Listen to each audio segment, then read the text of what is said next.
Hazrat Ali uchun sevgi baland ovozda aytiladigan so'zlar emas edi. U zot sevishni xizmat bilan ko'rsatar edilar.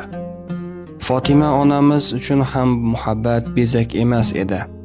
U zot hayosi, sabri va qanoati bilan sevar edilar.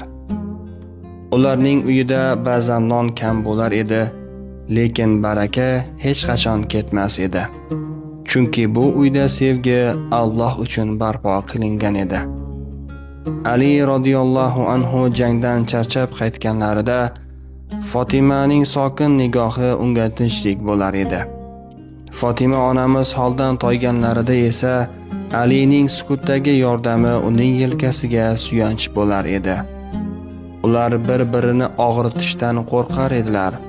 Bu qo'rquv muhabbatni zaiflashtirmas, aksincha uni poklab turar edi. Shuning uchun ham bu sevgi eskirmadi. Asrlar o'tsa ham yuraklarga yo'l topmoqda. Bu sevgi nafaqat ikki qalb o'rtasidagi rishta, balki ummat uchun ibrat bo'lib qolgan muhabbatdir.